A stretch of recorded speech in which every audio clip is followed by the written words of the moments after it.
Vamos lá, hoje nós vamos ver dois casos de pacientes com histórico, né, de Covid-19 e vou inverter aqui a sequência dos casos, tá? Vou começar com esse caso aqui de um paciente de sexo masculino de 35 anos de idade que tem no momento da realização do exame uma alteração visual, não especificada, uma alteração visual e tem de antecedente um quadro grave de Covid-19 há 9 meses. Desculpa, 9 meses tem um quadro de Covid-19. Então, vou passar aqui as imagens. Aqui é uma reconstrução do plano sagital de uma imagem, uma aquisição volumétrica, tem um pré-contraste, por isso que a imagem tem uma resolução anatômica um pouco diferente da que a gente está acostumado a observar no sagital T1. O paciente tem aqui artefatos, né, devido ao material metálico na cavidade oral do paciente. Às vezes eu começo a falar, eu falo do jeito que eu descrevo, né? E tem essa lesãozinha aqui no lobo occipital à direita, né? Pode ter relação com o quadro clínico de distúrbio visual e a gente vai conseguir avaliar melhor a provável natureza dessa lesão nas demais sequências. Passando aqui para o axial T2, começando de baixo para cima, a gente vê mais uma vez o artefato ali, né? Promovido por material metálico na cavidade oral do paciente. Subindo aqui no T2 convencional, a gente vê que tem algumas características que já podem ajudar aqui no raciocínio, né? Essa área de hipossinal.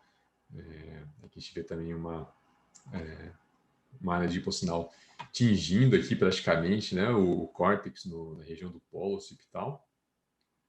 Subindo aqui a gente tem algumas imagens que a gente vê com frequência no exame de imagem, né? Sem muito significado clínico.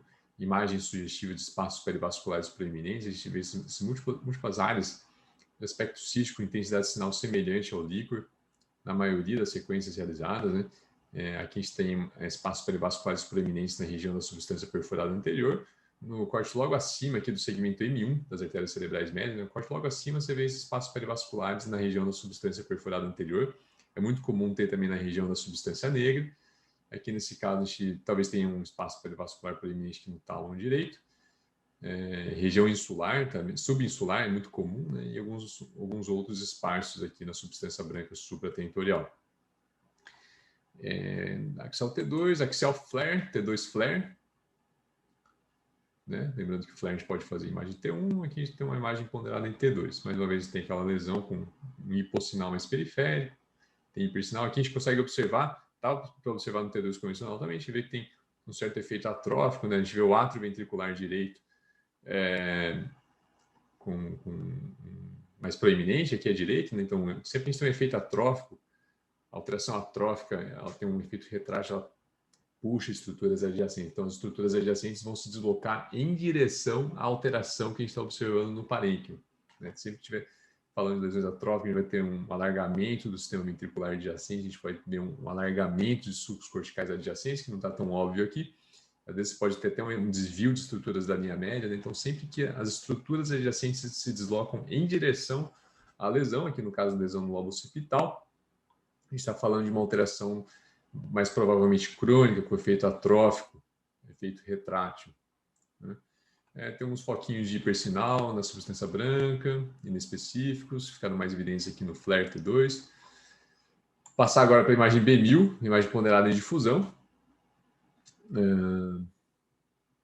Nada digno de nota, né? Axial SWI. Vou começar aqui de baixo, vamos subir.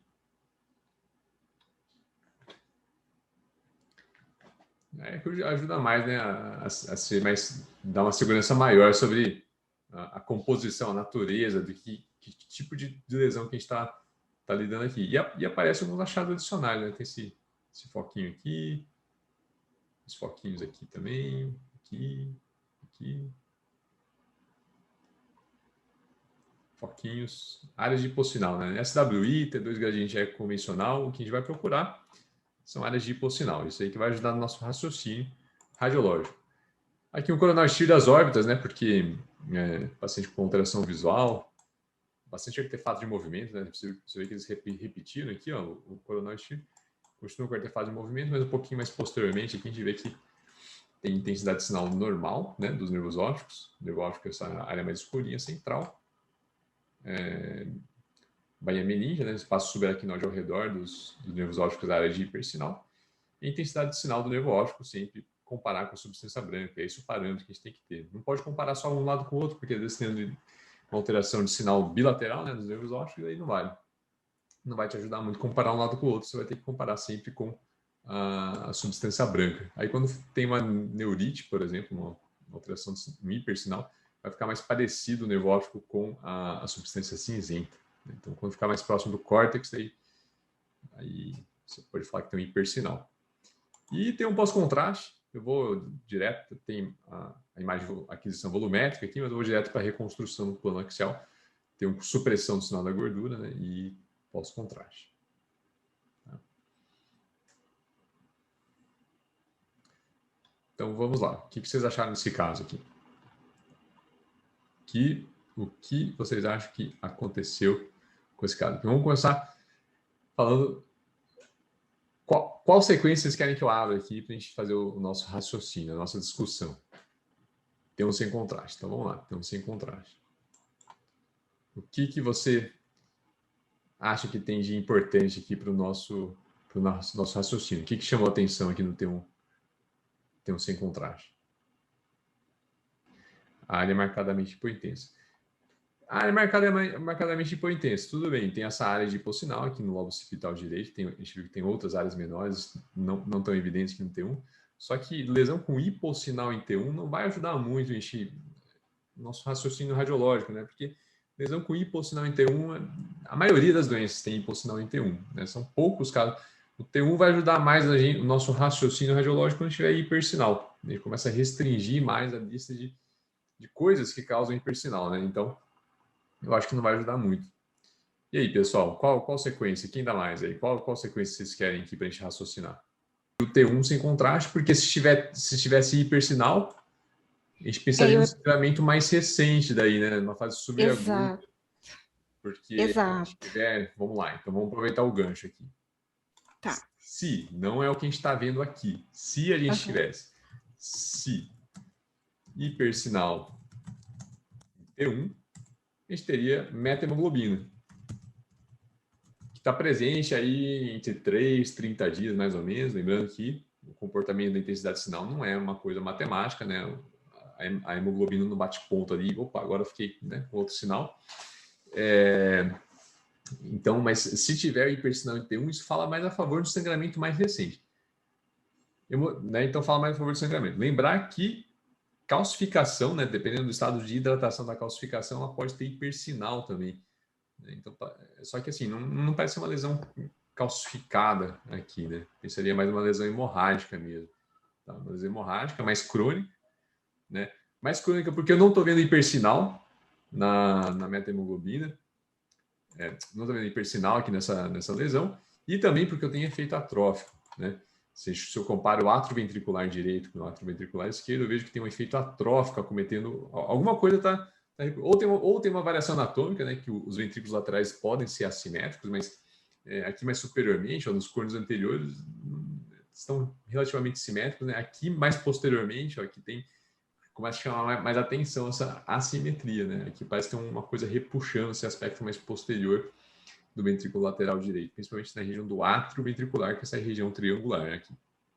Então, a gente está pensando de uma lesão hemorrágica. Vamos focar o raciocínio aqui no SWI. Né? Então, o SWI é a nossa ferramenta de escolha para identificar sangue, né? Sangue, calcificação, depósito de ferro. Depósito de ferro a gente vai pensar mais com algumas distribuições um pouco mais específicas, né? Às vezes depósito de ferro cortical, quadros neurodegenerativos, depósito de ferro nos núcleos da base, mas lesões focais, assim, heterogêneas, com hipossinal, vai pensar mais em componente hemorrágico ou calcificação. Então, lesão hemorrágica com efeito atrófico, lesão hemorrágica com efeito atrófico aqui, né? Então, qual que é a provável etiologia dessas lesões hemorrágicas aqui? Vamos tentar agrupar tudo, né? Tanto as lesões maiores aqui no lobo occipital direito, quanto esses foquinhos aqui de microhemorragia. E daí, se fosse trauma, o que poderia representar essas lesões hemorrágicas aqui? A lesão axonal difusa, né? Lesão axonal difusa, né? Justificando essas microhemorragias aqui, né? Isso. No corpo caloso. E aqui, contexto do trauma, poderia ser uma contusão hemorrágica, né? Então, Isso. lesão axonal difusa. Mas como não tem história de trauma, Sem a história de gente... trauma. Aí a idade do paciente. Tem a 30, idade? 35. Ah, 35. Tá. É, Porque se fosse idoso com história de demência, eu pensaria numa angiopatia amiloide, né? perfeito. Angiopatia. Vocês vão fazer a lista de diagnósticos diferenciais aqui, pessoal. Amiloide cerebral. Angiopatia amiloide cerebral. Qual que é a distribuição da angiopatia amiloide cerebral? Em geral é periférico, né? São microhemorragias mais E... periféricas, né? Então, Exatamente. então, O paciente que tem uma etiologia hipertensiva, a gente espera esses focos mais nos núcleos da base. isso, região mais profunda. Hipertensão, a gente vai lembrar de lesão em pequenas artérias perfurantes, na região profunda dos hemisférios cerebrais, no tronco encefálico, principalmente na ponte, eventualmente no cerebelo, mas mais comum, pense em uma distribuição mais profunda, mais central. E angiopatia amiloide cerebral, então são essas duas principais causas, tá? De microhemorragias. Então vamos focar aqui o raciocínio nesses focos de microhemorragia. Opa, identificou o foco de microhemorragia, como que a gente pode raciocinar? Tem uma distribuição predominantemente periférica, tá? Angiopatia amiloide cerebral. Não precisa ser só periférico. Pode ter uns foquinhos mais profundos, mas predominantemente periférico. Predominantemente na região central, hipertensão arterial sistêmica crônica. Mas nenhuma dessas duas condições dá esses focos de microhemorragia aqui na região do corpo caloso, aqui, a gente vê aqui no esplênio do corpo caloso, aqui no joelho do corpo caloso, mas aspecto anterior aqui, né, do corpo caloso. Isso aqui não é distribuição típica de nem angiopatia amiloide cerebral e nem, vamos listar aqui, ó, outro diagnóstico diferencial, nem hipertensão arterial sistêmica, né, microhemorragias relacionadas à hipertensão arterial sistêmica. Pode ser visto na lesão axonal difusa, mas o paciente não tem histórico de lesão axonal difusa, o paciente tem histórico de quadro grave de COVID-19 há 9 meses. E aí? Qual outro diagnóstico diferencial aqui? Vamos colocar assim, ó, lesões hemorrágicas relacionadas ao COVID-19, né? Então, acho que assim, essa lista de diagnósticos diferenciais aqui está bacana e já consegue trabalhar com essa lista aqui de diagnósticos diferenciais, né? Bacana. Valeu, Luana. Show, obrigada. Boa participação. Valeu. Mandou bem. Né? Então, aqui são dois casos que a gente vai ver hoje, paciente com histórico de Covid-19. Esse aqui é um paciente com quadro grave, né? Com histórico de quadro grave de Covid-19 há 9 meses, e agora com alteração visual, mas provavelmente por essas alterações occipitais aqui, né?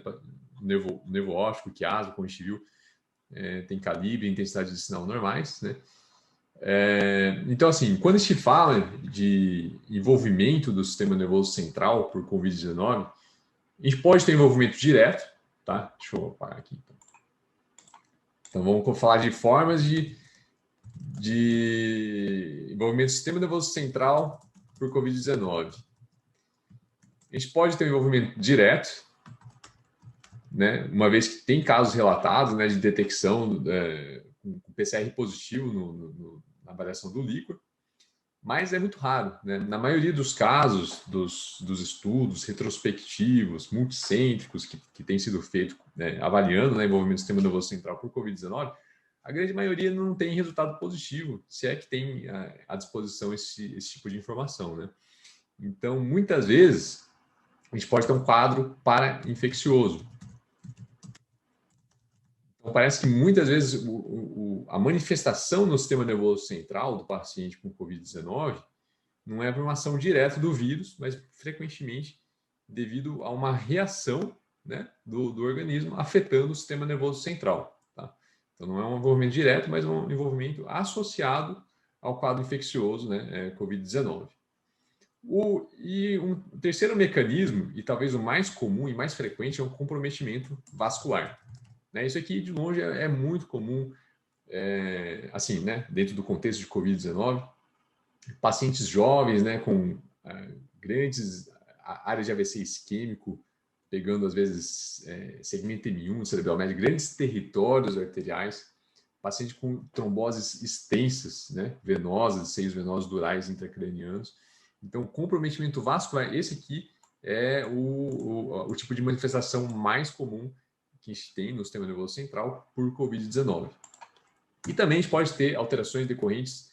A gente tem que lembrar que o paciente Covid-19 frequentemente, né, não frequentemente, né, se usar estatística não pode falar frequentemente, mas é muito comum a gente ter pacientes com Covid-19 em estado crítico, né? Então,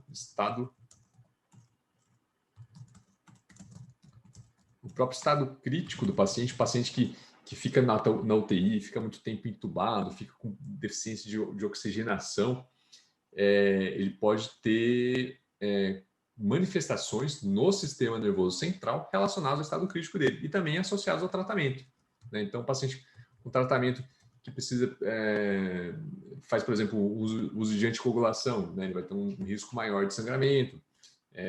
Paciente que precisa de uma oxigenação por membrana extracorpórea, um ECMO, né? Por membrana extracorpórea, ele pode ter um distúrbio de coagulação. O paciente crítico ele tem muita oscilação na pressão. O paciente que faz de UTI, que precisa de uma diálise, né? Pode ter alteração nos níveis pressóricos, picos de hipertensão. Então, todas essas alterações não relacionadas necessariamente diretamente ao Covid-19, mas que podem ser potencializadas, né, pelo fato de ser Covid-19, acabam tendo manifestações no sistema nervoso central. Então, são todos esses possíveis mecanismos aqui, não necessariamente isolados, né, mas pode ter uma associação deles, resultam em manifestações no sistema nervoso central pela Covid-19, né? E assim, a ideia aqui não é fazer uma revisão, né, do Covid-19. Eu vou daqui a pouco compartilhar aqui um slide com referências bibliográficas para vocês fazerem uma leitura mais completa. Aqui a gente vai focar mais nas lesões hemorrágicas, né? Aqui tem um paciente com lesão hemorrágica lobar, mais periférica aqui no lobo occipital direito, e essa distribuição aqui de microhemorragias. Então, vamos lá. Essas lesões hemorrágicas aqui, elas podem ser um resultado final de diferentes mecanismos, né? Então, a gente pode ter, por exemplo, o paciente ele pode ter um estado protrombótico, pode ter estado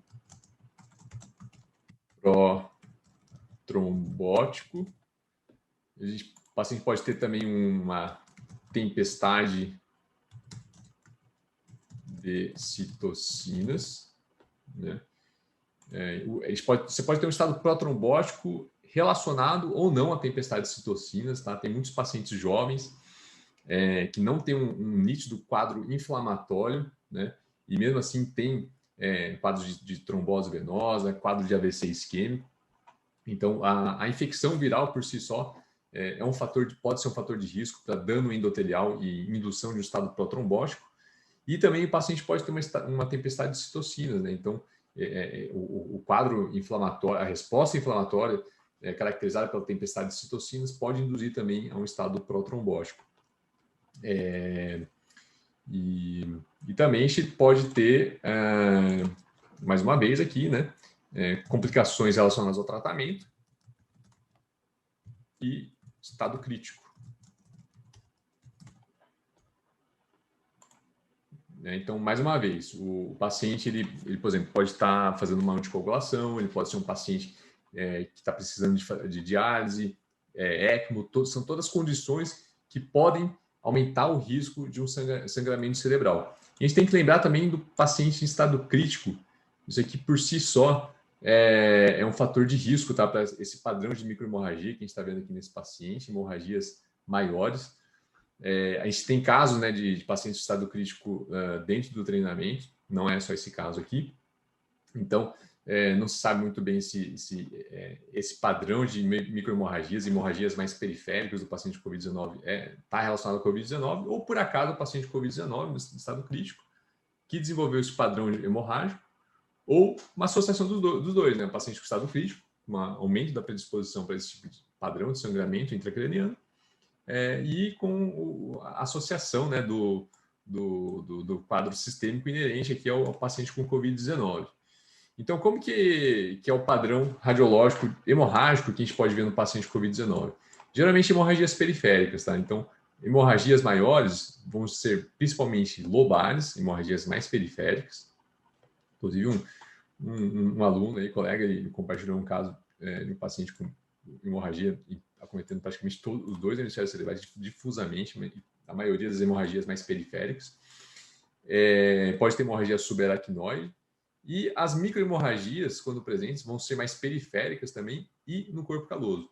Essa distribuição aqui no corpo caloso é o que vai ajudar a gente a restringir um pouco a lista de diagnósticos diferenciais. Né?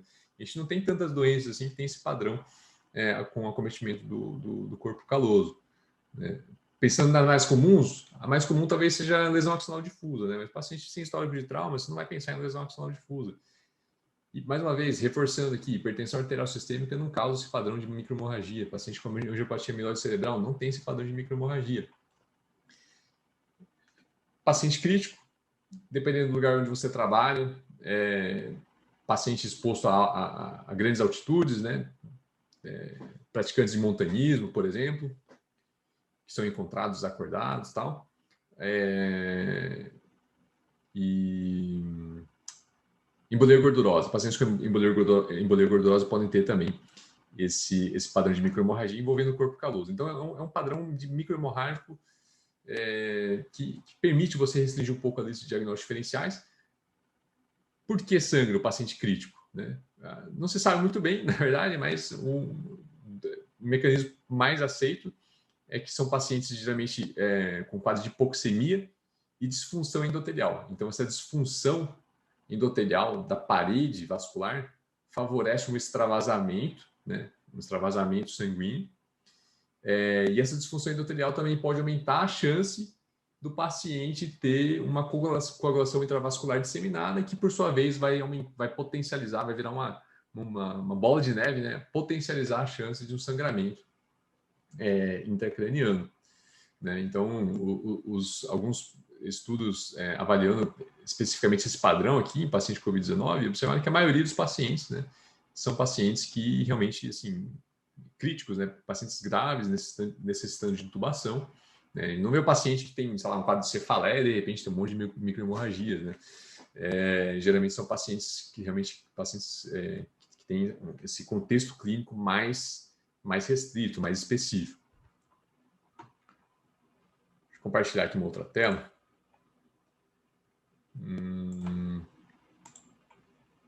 Então tá aqui, ó, né? Esse exemplo aqui vocês conhecem, quem já viu o caso, né?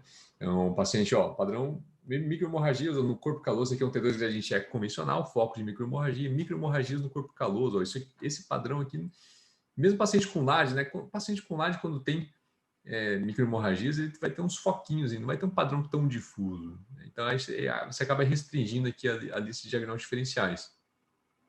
Uma lesão hemorrágica maior, lobar, né? E paciente pré-Covid, né? Então, não tem associação com Covid-19. Tá aqui um artigo mostrando, né? O mesmo padrão, essa mesma distribuição, múltiplas microhemorragias no corpo caloso e hemorragias mais periféricas, próximas ao córtex cerebral. Isso aqui ajuda a destacar a importância, né, dessas sequências mais sensíveis à detecção de microhemorragias que não são identificadas na tomografia e nem nas sequências outras sequências convencionais de ressonância magnética. E lembrar que microhemorragias tem inúmeras causas, né? O mais comum aqui, com certeza, são viu microhemorragia, a gente lembra automaticamente, né? Hipertensão arterial sistêmica ou angiopatia amiloide. É periférico ou central, daí se faz aquele raciocínio, mas tem outras causas com contextos clínicos mais específicos, né? Cavernomatose cerebral familiar não é tão raro assim de se observar. Existem outras inúmeras causas, mas, mais uma vez, enfatizando esses focos no corpo caloso, tá? Tem que lembrar de paciente crítico e agora Covid-19, que talvez seja a mesma coisa aqui, né? Mas talvez também pacientes com contexto de Covid-19 potencialize a chance de microhemorragia do paciente crítico.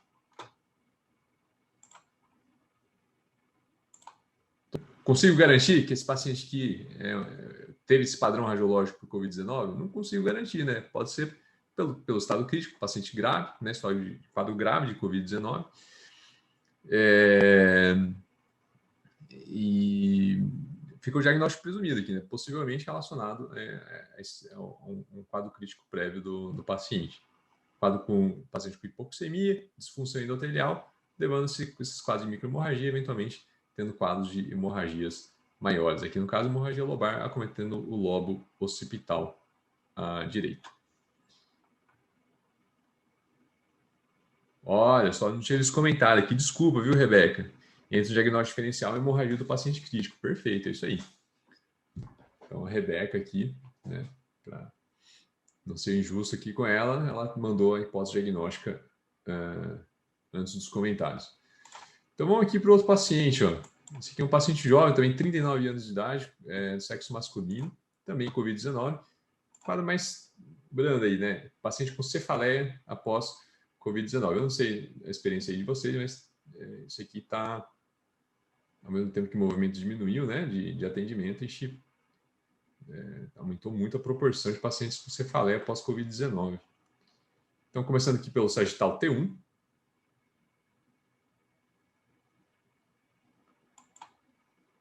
Axial T2 primeiro, né? Axial T2. Não tem que ser axial T2 convencional, tá, pessoal? Mas só para... Como comecei pelo axial T2 no outro exame, eu vou mostrar aqui o axial T2 também. Axial flare T2.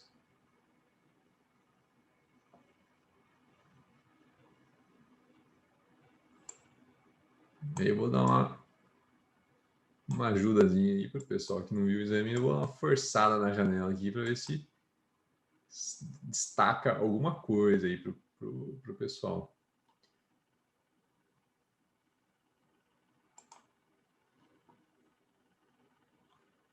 Passando aqui para difusão, imagem B1000.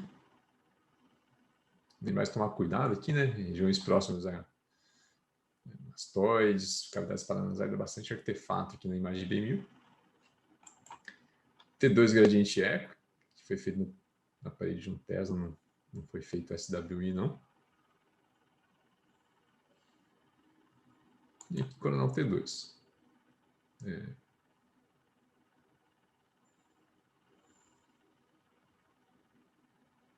E aí, hein, pessoal? Aqui um pouco mais sutil, né? Um pouco mais sutil. Então, deixa eu dar uma ajuda, tá? Nessa imagem aqui, a alteração. Uma alteração sutil. Não é altamente específico, não, a alteração radiológica, né? Mas eu achei interessante trazer aqui para abrir, mais para abrir a discussão mesmo, sabe? Então, aqui no flare T2, pessoal, a gente consegue observar que principalmente na corpo, cauda do hipocampo à direita, está com um hipersinal, principalmente se a gente compara com o lado oposto, né? A gente vê que tem um hipersinal aqui, acometendo o lobo temporal mesial, mas especificamente a formação hipocampal. Tá? E aí, diante desse achado radiológico aqui, quais são os possíveis diagnósticos diferenciais? Diferenciais, hein? Encefalite, boa. Encefalite, que encefalite? Encefalite é um termo bem genérico, assim, né? Geralmente relacionado, você usa para quadros infecciosos virais, mas encefalite, vamos ser um pouco mais específico aí. Encefalite herpética, tá. Então, encefalite herpética, né? Geralmente a gente tem um padrão bilateral, assimétrico, acometendo estruturas do sistema límbico, né? Então, lobo temporal mesial, que inclui hipocampo, giro parahipocampal, amígdala, uncus, todas essas estruturas do lobo temporal mesial são tipicamente envolvidas pela encefalite herpética, né? Podendo acometer também ínsula, né, de forma bilateral simétrica, e também giro do símbolo. Então, esse giro mais alongado aqui, que no Axial a gente consegue identificar sempre que está, sempre num corte adjacente ali ao corpo caloso. Identificou, o corpo caloso é um feixe de substância branca aqui, né? Então, o giro que está logo adjacente ali é o giro do símbolo, né? Ele vai subindo aqui, ó, não viu mais, tá, ó, tem um pouquinho de corpo caloso, giro do símbolo. Não viu mais, mas está logo acima, giro do símbolo. Né? Viu o hipersinal do giro do símbolo.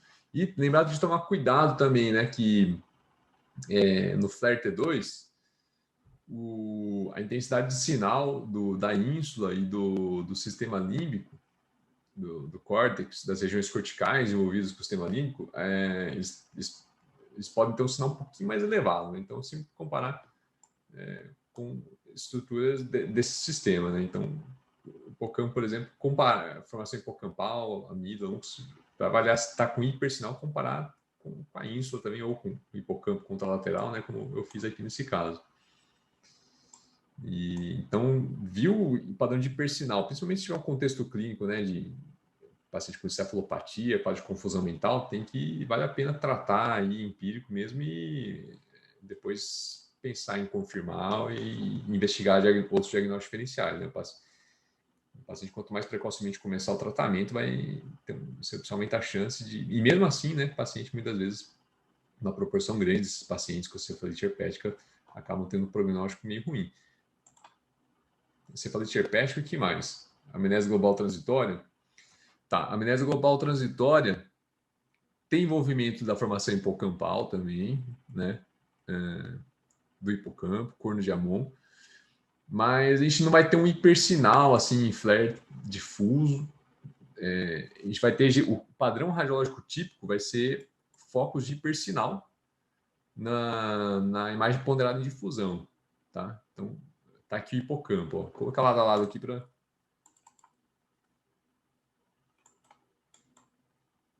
Formação hipocampal aqui, formação hipocampal está nessa região aqui. Então, eu vou fazer um desenho aqui do achado típico que você vai ver paciente com amnésia global transitória. Você vai ver uns foquinhos de hipersinal, geralmente na região mais lateral do hipocampo, tá? Fazer uns foquinhos puntiformes. Tem que olhar muito atentamente. Vale a pena se tiver Você sabe que está avaliando um paciente com histórico de amnésia global transitória, fazer uns cortes mais finos, né, na imagem ponderada de difusão, porque isso aumenta a capacidade de detectar, porque são foquinhos muito pequenos mesmo. Tá? Então, são foquinhos de hipersinal, né, na imagem ponderada de difusão, geralmente na região lateral, mas são foquinhos, tá? Você não vai ter um hipersinal em T2 e flare de forma difusa assim. Mas é válido aí porque envolve o hipocampo, né? Que mais? Qual outro diagnóstico diferencial? Alguém lembra de outro aí?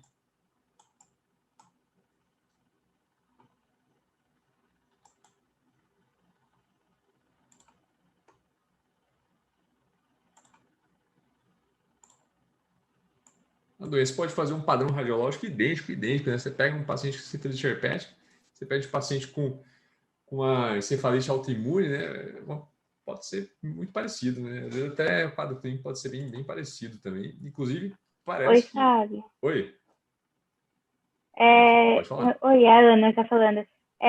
Alguns quadros eu sei que é mais raro, mas assim, até durante uma residência a gente abordou em algumas aulas, neurosífilis pode mimetizar isso também, né? Perfeito. Neurosífilis é o chamado de grande imitador, né? Não sei se é esse termo que é utilizado, mas a neurosífilis pode ter várias formas de manifestação. Né? E bem assimétrico, bem desse jeitinho, igualzinho encefalite herpética. E uma das formas, né, de manifestação, então, várias formas, grande imitador, pode imitar várias doenças, neurosífilis. Uma das formas de manifestação, então vou colocar aqui, o neurosífilis. Muito obrigado por ter lembrado desse diagnóstico diferencial, neurosífilis.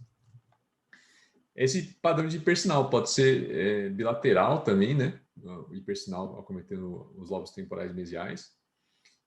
Então, é um diagnóstico diferencial com certeza. Mas, voltando, eu vou colocar junto porque tem uma forte correlação, inclusive pode ter um mecanismo envolvido, né? Encefalite herpética e encefalite autoimune. Encefalite autoimune. Muitos pacientes com encefalite herpética, tratei, não estou mais identificando, fazendo PC, não tem mais sinais de identificando vírus no líquor, mas o paciente continua com alteração. Né? Então, muitas vezes o paciente com encefalite herpética, ele progride, ele evolui com encefalite autoimune.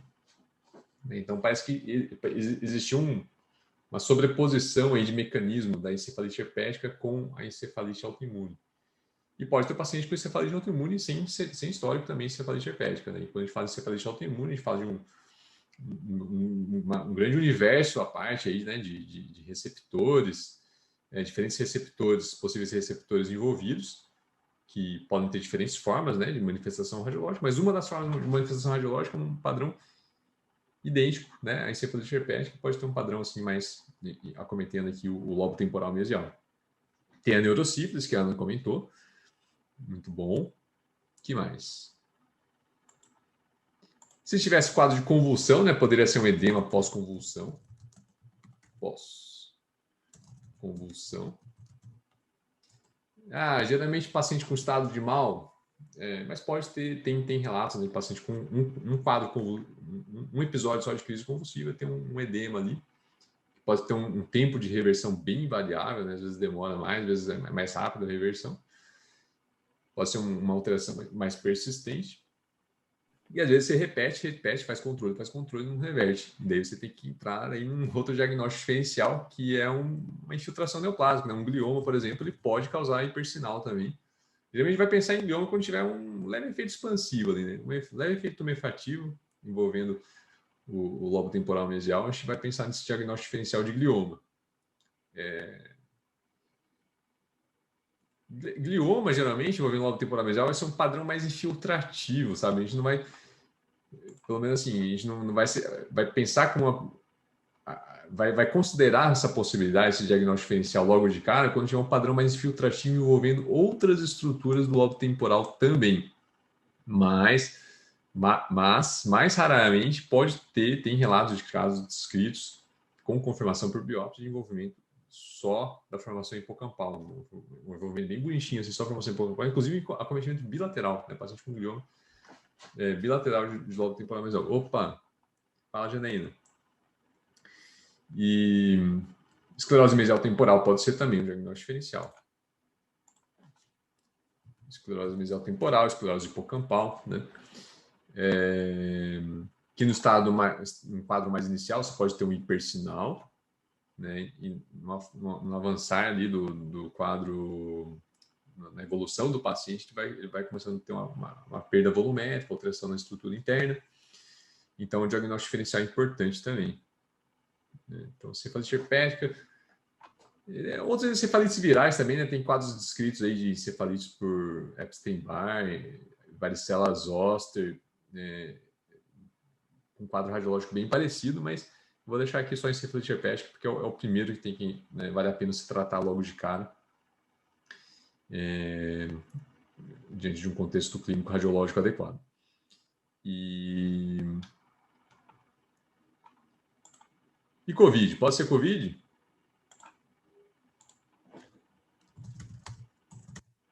Pode ser Covid-19, né? Então, por isso que eu trouxe esse caso, porque tem um histórico aqui, um quadro clínico de Covid-19 confirmado. Quadro sistêmico, tá? Não do líquido. Mas, assim, só para lembrar, então, que além desses diagnósticos diferenciais mais clássicos que vocês vão encontrar na literatura, tem que lembrar que Covid-19 também é uma possível causa de hipersinal no lobo temporal mesial. Tá? Talvez, mais provavelmente, uma manifestação parainfecciosa. Tá? A maioria dos casos que documentaram, né, esse hipersinal aqui, são pouquíssimos casos com confirmação por PCR no líquido. Tá? Então, provavelmente uma manifestação parainfecciosa. Deixa eu voltar aqui para o PowerPoint.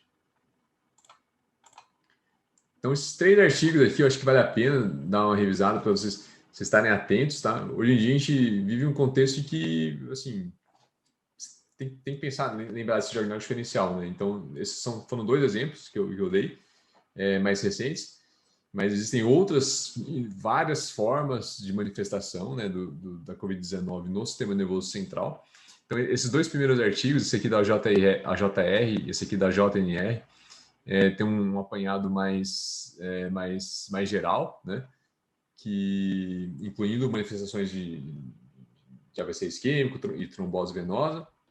E esse aqui é um estudo retrospectivo interessante, eu achei interessante, publicado na Radiology, que excluiu justamente os pacientes com AVC isquêmico, né, como complicação da Covid-19 e com trombose venosa cerebral, intracraniana. Tá? E daí, excluindo esses pacientes com esse tipo de complicação vascular, ele ficou com essa listinha e olha só, nesse estudo retrospectivo, né, o quadro radiológico mais frequente foi esse hipersinal no lobo temporal mesial. Ficou perdido o lobo aqui, ó. Continuar o lobo aqui. Então, 40 foi achado mais frequente. Então, eles avaliaram 36, 37 pacientes, não lembro exatamente, foram 36, 37 pacientes com manifestação do sistema nervoso central e só um teve confirmação no líquor. Então, realmente, parece que a maioria das manifestações são manifestações parainfecciosas, não por ação direta do vírus no parênquima encefálico, por exemplo. Então, lembrar, tá?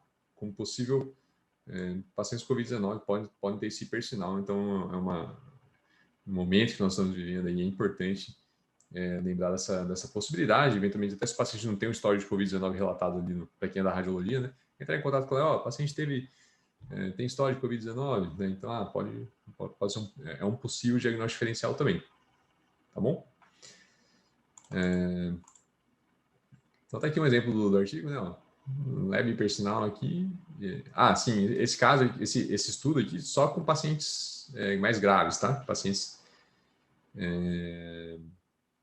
severe, né? Com quadros mais graves, a maioria que precisou de intubação, tá? Então, uma possível manifestação radiológica, então, hipersinal no lobo temporal mesial. Não consigo comprovar que esse nosso caso aqui foi devido à Covid-19, mas é importante, eu achei relevante e importante trazer para a discussão e lembrar de acrescentar, né, na lista de diagnósticos diferenciais, quando tiver hipersinal no lobo temporal mesial. Beleza? Alguma dúvida?